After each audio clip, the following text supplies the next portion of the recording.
Exactly 1 year ago, Russian President Vladimir Putin began a campaign to conquer its neighbor Ukraine, which quickly became far more prolonged than anyone had expected.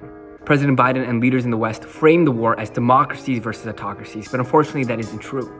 India, the world's largest democracy, has refused to sanction Russia, while even in the US, the right-wing support for the war has frayed. What are their perspectives? I know, you're tired of hearing about Russia-Ukraine, but trust me, this is gonna be something you wanna listen to.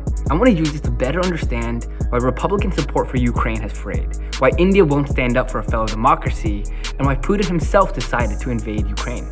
Let's take a step back in history.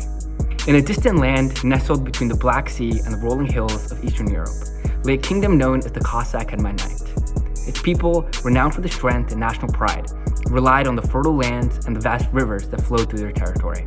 They enjoyed hearty borscht soup, made with beets, cabbage, potatoes, and meat, typically beef and pork, and were known for their love of folk music and dance. Fierce militants and expert horse riders, they were led by a king called the Hetman, and officially called their country the Zaporozhian host since its founding in 1648. However, in 1764, their peace was shattered when a somber shadow descended upon them. Empress Catherine II of Russia led an invasion into the country with an army that proved too large for the Cossacks to overcome. Despite this, the people fought valiantly and with great vigor, knowing that their way of life was fundamentally under threat. Russia annexed the land as part of their empire, ruling it for another 200 years.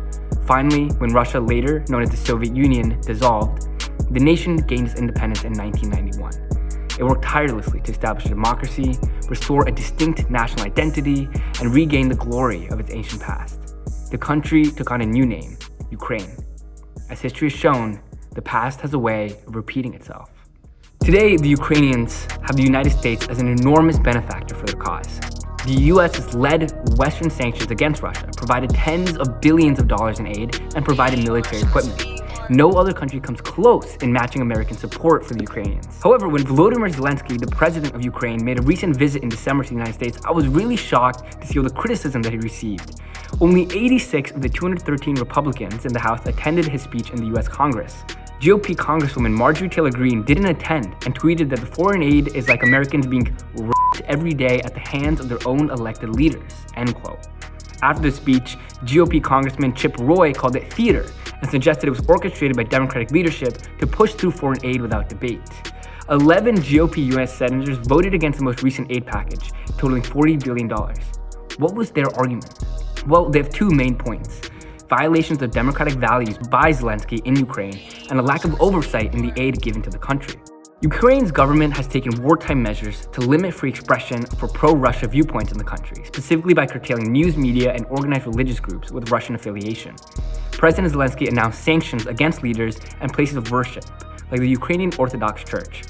Ukrainian officials are arguing that some priests and leaders in the UOC are pro-Russian and collaborating with Moscow, which the UOC obviously denies. In December, Zelensky also passed a law that expands the government's ability to regulate the media, raising a lot of concerns about press freedom. The law gives Ukraine's government the authority to regulate online and print news media, which the European Federation of Journalists has called a contradiction to European free press values.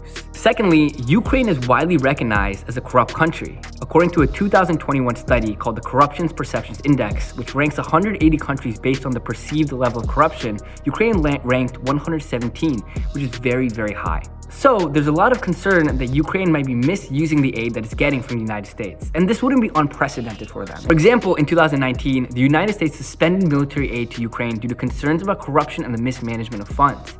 In 2020, there were reports that some of the COVID-19 relief funds provided to the International Monetary Fund to Ukraine might have been misused. The Ukrainian government obviously has denied these allegations and saying that the funds were all used for the intended purpose. Of course, Ukraine didn't become a not corrupt country overnight, and these concerns still remain. Therefore, several high-profile Republicans like Governor DeSantis, Senator Ted Cruz, Senator Josh Hawley have expressed doubts about the proper utilization of the billions of dollars the United States is giving to Ukraine over the past year. Proponents of foreign aid argue that there's no evidence that there's corruption and the money is being used the way it's supposed to, and that the crisis has actually given Ukraine an opportunity to tackle corruption amongst its ranks. Now, let's try to understand India.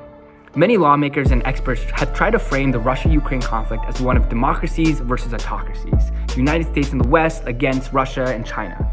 The biggest problem is that the world's largest democracy, India, has refused to sanction Russia. In fact, It has increased its purchase of Russian oil by 33 times compared to last year, according to Bloomberg, giving Putin's government a lot of economic breathing room. But this is nothing new. During the Cold War, India pursued strategic non-alignment, meaning that it did not pick a side between the two major superpowers of the time, instead trying to build strong relationships with both of them. This legacy of non-alignment remains a crucial part of India's foreign policy to this day.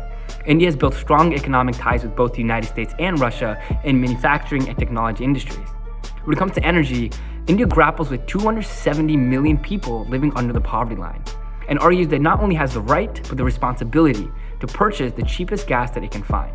India not taking a stance on Russia-Ukraine shouldn't be seen as pro-Russian or anti-American. It remains aligned with the historic identity of the nation. Finally, what is Vladimir Putin's rationale for invading Ukraine? I am not going to be able to do this justice in fully understanding Vladimir Putin and Russia's reasoning for invading Ukraine. It's extremely nuanced, steeped in Soviet revisionist history, and hard to differentiate from propaganda that serves to justify the invasion after the fact. However, the aspect that I want to touch on in Putin's argument is that ethnic Russians are being mistreated in Ukraine. In 2014, after a pro-Russian government was overthrown, Ukraine's parliament passed a law that downgraded the status of Russian language from an official language to a regional one. Putin and other Russian officials criticized the law as discriminatory and argued that it threatened the rights of ethnic Russians and Russian speakers in Ukraine. Putin has also pointed out violent clashes in eastern Ukraine between Ukrainian government forces and Russian-backed separatist rebels as evidence of Ukraine's mistreatment of ethnic Russians. Russian officials have also accused Ukraine of using heavy-handed tactics in its efforts to put down the rebellions, and have claimed that Ukrainian forces have committed atrocities against civilians. Putin views it as his responsibility to ensure the fair treatment of all Russians everywhere, and he sees it as a military mission in Ukraine as one to liberate ethnic Russians from being persecuted by an anti-Russian government. Now, this is what I think. The enemy of my enemy is my friend. In CNN's town hall event about Russia-Ukraine, political analyst Frayed said that in history, almost every war ends at the negotiation table. Wars like World War II, where one side completely overtakes the other, are extremely rare and very bloody. Ukraine, despite much help from the United States, has not been able to regain a majority of the land taken by the Russians in 2022.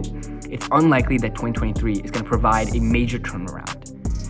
So, China last week called for a ceasefire between Russia and Ukraine and offered to mediate negotiations. India's Prime Minister Modi offered the same last May. Now, U.S. Secretary Blinken has already said that the U.S. is not interested in collaborating in ceasefire talks with China, as Russia should not be trusted to abide by a ceasefire. However, I think now more than ever, we need to work with countries like China and India to end the conflict in Russia. Even though China and India didn't support the U.S. in condemning Russia's violation of international law, we still need to work with them to stop this war. This doesn't mean giving in to Russia, and we've already shown that we're using our military and financial power to break their back. In negotiations, we should be careful not to give Russia any concessions, as this would set a very bad precedent. But we've made it clear that we are willing to leverage every resource we can to end the conflict. Diplomacy is another one of those resources. Firstly, we need to recognize that Russia-Ukraine is not our war. I say that very carefully, because I absolutely support the US giving more aid and more military support to Ukraine. But my point is this. If it was our war, we would have sent US troops to Kyiv a long time ago, but we have refused to do so. Our mission in the war has never been to serve Russia in unwavering defeat, as it is for many Ukrainians, but to protect Ukraine. Strategic diplomacy and collaborating with China to bring Russia to the negotiation table is our responsibility. Prolonging a painful war that has been paid for in the lives of Ukrainian civilians is not heroic. Food for thought.